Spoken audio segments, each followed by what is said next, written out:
Many moons ago when I was in Venice, I tried the most delicious polenta. Polenta is actually from the region, and what I loved about it was so delicate, and it was served with radicchio, which is a bitter leaf. I absolutely love it, and I'm going to char that to top our polenta. Now, let's talk about polenta. There's many different varieties on the market. You can get the classic instant polenta from all your supermarkets. It's yellow, and it takes no time at all to cook.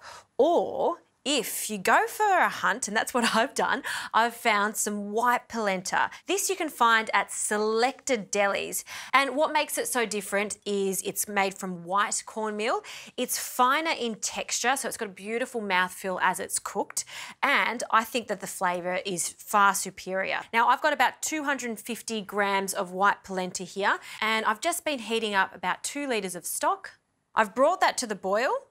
And now we're going to rein in our polenta. Now, because this is not instant, it's going to take about half an hour to cook. And you want to rein it in so there's no clump. So just slowly add that in.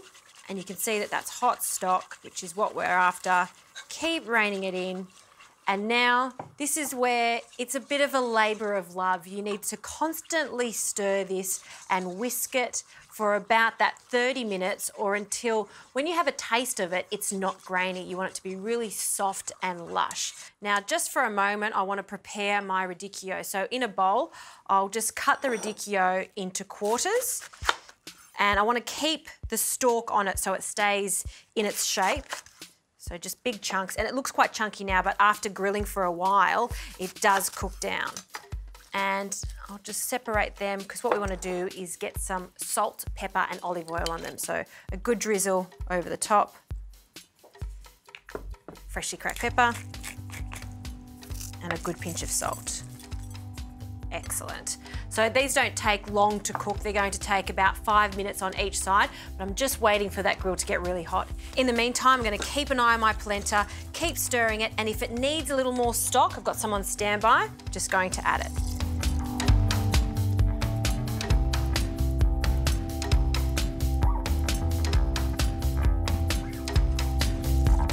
Okay, that grill is nice and hot now, so I'm going to add my wedges of radicchio, and you want to hear that sizzle. You want to get those char marks on it because it's just going to taste even better.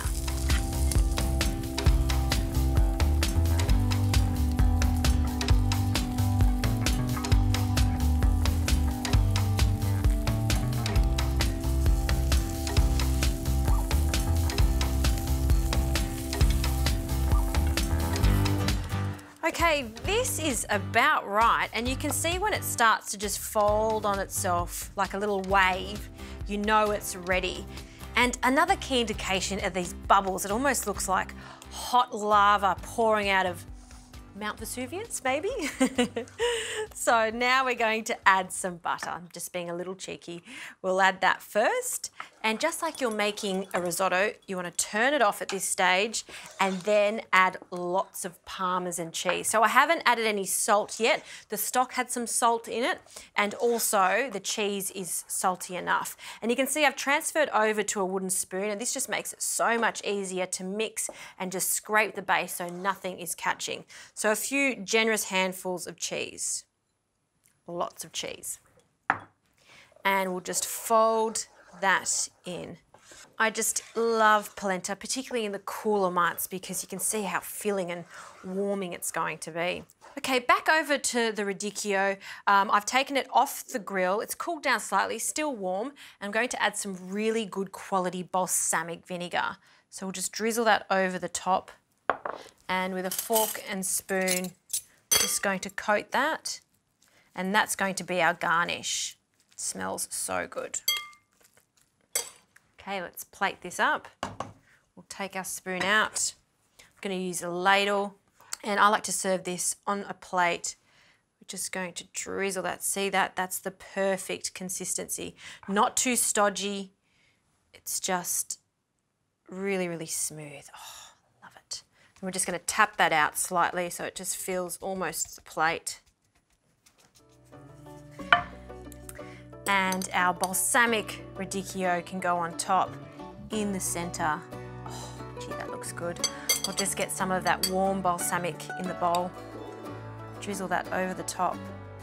And the vegetable for the polenta can change throughout the seasons. If asparagus are fantastic, you could add some grilled asparagus. Tomatoes in summer, you can grill some tomatoes. So it really can change depending on what you like and what season it is. So I'm going to turn that around, and to finish it off, I'm just going to use a peeler. I'll just scrape this on my board first. Some aged Parmesan, and scrunch it up just to break it up over the top.